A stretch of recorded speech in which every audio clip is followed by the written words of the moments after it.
ஷர்வியா சுதாகரனா இருந்தவங்க திடீர்னு அக்ஷரா ரெட்டியா மாத்தினதுக்கான காரணம் என்ன? 2013 வந்து ரெவென்யூ இன்டெலிஜென்ஸும் சிபிஐயும் உங்க மேல ஒரு கம்ப்ளைண்ட் இது கேஸ் ஒன்று ஃபைல் பண்ணாங்க. இட் இஸ் ஃபயாஸ்ன்ற ஒருத்தர் வந்து அரெஸ்ட் பண்ணாங்க. அவருக்கும் உங்களுக்குள்ள ஒரு படத்தை பத்தி மட்டுமே கேள்விகள் நம்ம பேசலாம். ஏன்னா படத்தை ப்ரொமோட் பண்றதுக்கு தான் இங்க நம்ம அதை நீங்க சொல்லக்கூடாதுங்க. கேட்க வேண்டியது என்னோட கேள்வி. தப்பு இது. நீங்க போய் கேட்க முடியும். ஃபர்ஸ்ட் மூவி இதுக்கு வந்து அவங்க கதையை சொன்னோன்னு எப்படி சூஸ் பண்ணீங்க? அதே போல் நீங்கள் பேசும்போது இந்த டீம் வந்து யார் வந்தாலும் ரொம்ப ரெஸ்பெக்டாக பெண்களுக்கு ரொம்ப பாதுகாப்பாக இருப்பாங்கன்னு சொல்லிட்டீங்க. இந்த படம் முடிஞ்சிருச்சு, அடுத்த படத்துக்கு போவீங்களா? எப்படி தெரியாதுங்க, ஃபியூச்சர் பார்க்கலாம். கண்டிப்பா நல்ல டீமா அமையும் நினைக்கிறேன், பார்க்கலாம்.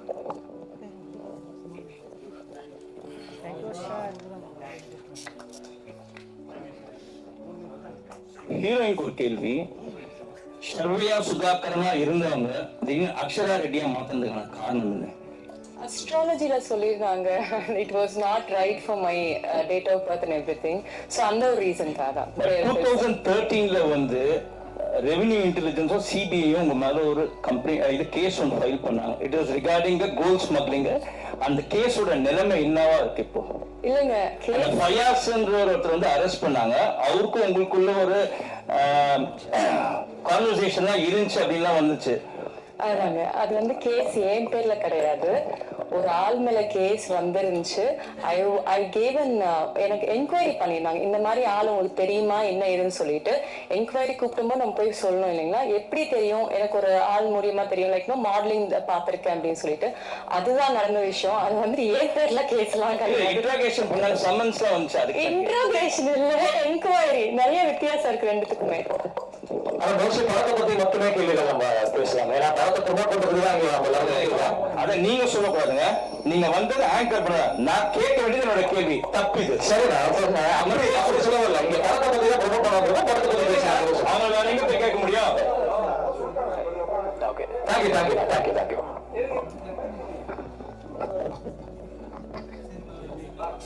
ஓகே,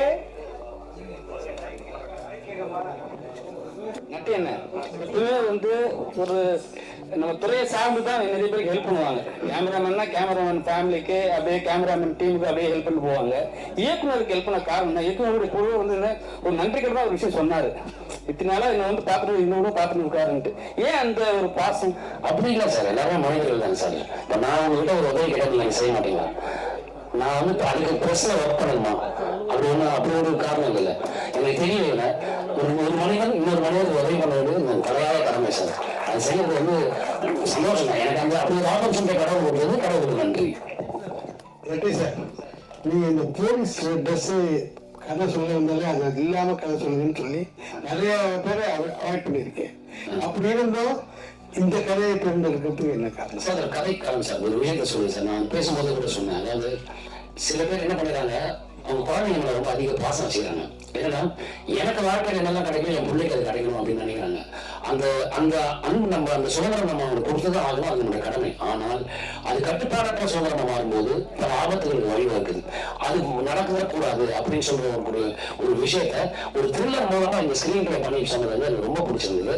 அதனால தான் அந்த கதை நான் உடனே சரின்னு சொன்னேன் சார். ஏன்னா இது வந்து இட்ஸ் அ மஸ்ட் சார். ஏன்னா இன்னைக்கு சொசைட்டியில் இருக்கிற ப்ராப்ளம் இருக்கு இல்லையா, அது தெரியுது. ஸோ அதனால அதை நம்ம திருத்திக்கிறதுக்கான வாய்ப்பு நமக்கு அது கிடைக்கும். அடுத்தது நிறைய பண்ணுவீங்களா சார்? என்ன ரோல் வந்தாலும் பண்ணலாம் சார். அது வந்து தப்பா இல்லை சார். போலீஸாக இருக்கலாம், ஆட்டோ ஓட்டுறவங்க இருக்கலாம், என்ன வேணாலும் இருக்கலாம். ஆனால் அது அந்த கதைக்காகவும் அந்த கதாபாத்திரமும் அதுக்கான ஜஸ்டிஃபிகேஷன் கரெக்டாக கொடுக்கும்போது நம்ம பண்றதுல வந்து நல்லது தானே சார், தப்பு இல்லையே. அவங்க மேடம் நீங்க வந்து மிஸ் சவுத் இந்தியா உங்களுக்கு தெரியும்.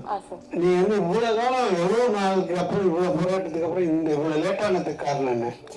இல்ல சார், ஃபர்ஸ்ட் வந்து ஸ்டடீஸ் முடிக்கணும்னு சொல்லி அம்மா இது பண்ணியிருந்தாங்க. ஸோ ஸ்டடீஸ் முடிச்சாச்சு.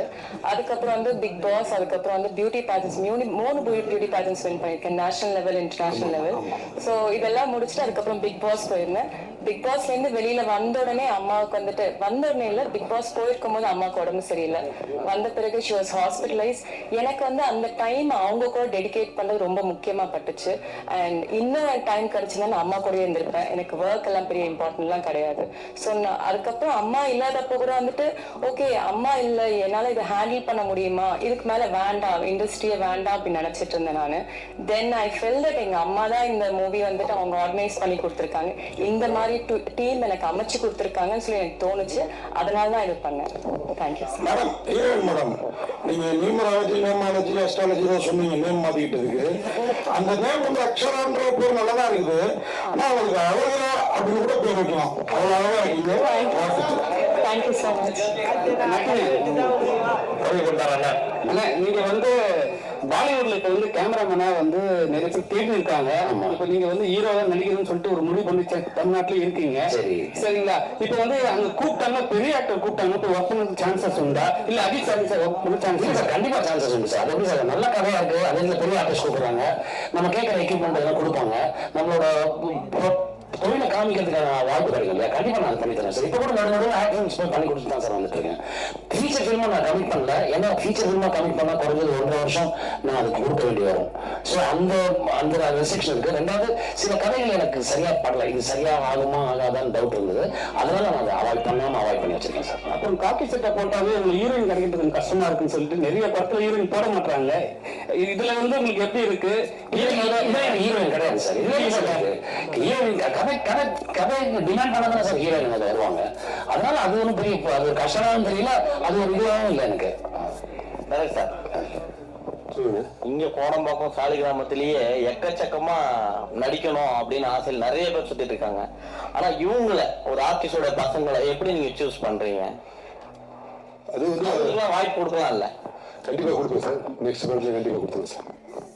சார் ஏகுரம் சார் சொல்லுங்க சார். ரைட் அப்படின்னு டைட்டில் வச்சிருக்கீங்க. ஆமா சார். காவல்துறை குற்றவாளியா, நீதிபதி குற்றவாளியா, சாமானியன் குற்றவாளியா? அதுதான் சார் ரைட்டு. இந்த கேள்விதான் sir right. Correct. Okay, thank you.